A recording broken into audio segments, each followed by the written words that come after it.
4.5 సంవత్సరాల కాలంగా ఆడుకుంటున్న జనాలతో ఆడుకుంటున్న నువ్వు ఈరోజు బయటికి వాళ్ళు బాధ భరించలేక నువ్వు కేసులు పెడతావని స్కీములు తీసేస్తావని ఇన్ని రోజులు భరించి ఉండొచ్చు. కానీ ఈరోజు ఆ కడుపు మంట భరించలేక వాళ్ళ కష్టాలను భరించలేక ఈరోజు బయటకు వచ్చి నీ మీద నిరసన తెలియజేస్తూ ఉంటే అవన్నీ పక్కన పెట్టేసి క్రికెట్ బ్యాట్ పట్రా, హాకీ బ్యాట్ పట్రా, ఆడుకుందాం అని చెప్పి మాట్లాడుతున్నావు. ఓకే, మాట్లాడు. ఇంకా మున్సిపల్ వర్కర్స్ ఆఖరికి నీ వెనకాతల కాపలా కాస్తూ నీకు వెనకాతలు నువ్వు ఏం చేసినా తందాన తానా అనే పోలీస్ డిపార్ట్మెంట్ వాళ్ళు కూడా ఈరోజు రేపు బయటకు వచ్చి వాళ్ళు కూడా నిరసన తెలియజేస్తారు. కనీసం వాళ్ళకి ఇచ్చే టీఏడిఏలు కూడా వాళ్ళ జీపీఎఫ్లు కూడా వాళ్ళ ఖాతాల్లో పడకుండా వాళ్ళకి వచ్చి ఇంక్రిమెంట్లు లేకుండా వాళ్ళ తాలూకు టీఏడిఏలు లేకుండా వాళ్ళని ఎన్ని రకాలుగా ఇబ్బందులు పెడుతున్నావు పోలీస్ డిపార్ట్మెంట్ వాళ్ళు కదిలిస్తే కన్నీళ్ళు పెట్టుకునే పరిస్థితులు ఈరోజు పోలీస్ డిపార్ట్మెంట్ ఉంది. 1వ తారీఖు కల్లా జీతాలు పడే ప్రభుత్వ ఉద్యోగులు, ప్రభుత్వ ఉద్యోగం అంటేనే 1వ తారీఖు కల్లా టెన్షన్కి జీతం పడుతుంది, నెలంతా కూడా ఇబ్బంది లేకుండా గడిచిపోతుంది అనుకున్న కాన్సెప్ట్ నుంచి ఏ రోజు జీతం పడుతుందో తెలియదు, ఏ రోజు జీతం పడిన తర్వాత ఎన్ని రోజుల జీతం చేతిలో ఉంటుందో తెలియని దుస్థితిలో ఈరోజు ప్రభుత్వ ఉద్యోగుల తాలూకు జీవితాలతో ఆటలాడుకుంటున్నాం.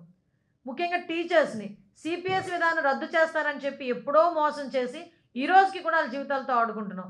ఇలా గనక నేను మాట్లాడుకుంటూ పోతే డాక్టర్స్, దళితుల జీవితాలతో ఆడుకున్నాం, బీసీల జీవితాలతో ఆడుకున్నాం, మైనార్టీ జీవితాలతో ఆడుకున్నాం, పోలవరం లేక రైతుల జీవితాలతో ఆటలాడుకున్నాం, అమరావతి రాజధాని లేకుండా ఈరోజు అమరావతి రైతుల జీవితాలతో ఆడుకున్నాం, ఆఖరికి మధ్యతరగతి జీవితాలతో విపరీతమైన ధరలు పెంచేసి మధ్యతరగతి జీవితాలతో ఆడుకున్నాం, భవన నిర్మాణ కార్మికులు, కాంట్రాక్ట్ ఉద్యోగులు, ఆఖరికి ఎంత దారుణం అంటే జబ్బు పడి హాస్పిటల్కి వెళ్తే హాస్పిటల్లో నువ్వు ఎంతో ప్రతిష్టాత్మకంగా తీసుకునే ఆరోగ్యశ్రీ అనే పథకం కూడా 29వ తారీఖు నుంచి క్లోజ్ అయిపోతుంది.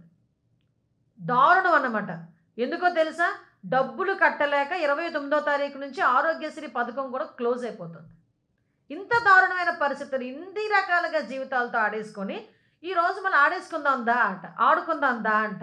దానికి చాలా ప్రెస్టీజియస్గా నిన్న ఎమ్మెల్యేలు, మంత్రులు, జగన్మోహన్ రెడ్డి బయటకు వచ్చి ఆఖరికి రోజారెడ్డి గారికి క్రికెట్ ఎలా ఆడాలో కూడా నేర్పించేస్తున్నాడు ఈయన. అంటే అఫ్కోర్స్ ఇప్పటి వరకు కూడా ఎలా జీవితాలతో ఆడుకోవాలన్నది నీ అంత ఆట ప్రావీణ్యత ఇంకెవరికి ఉండదు. నిజంగా నీకు క్రీడల మీద అంత అభిమానం ఉండుంటే 4.5 సంవత్సరాలు ఏం చేసావు? మనం అనుకోవచ్చు యాక్చువల్గా చాలామంది క్రీడాకారులు కూడా తను ప్రోత్సహించాడండోయ్. ఎవరో తెలుసా? క్యాజినోలు ఆడించిన కొడాలి నాని, మంచి జాతీయ క్రీడ అనమాట అది క్యాజినో.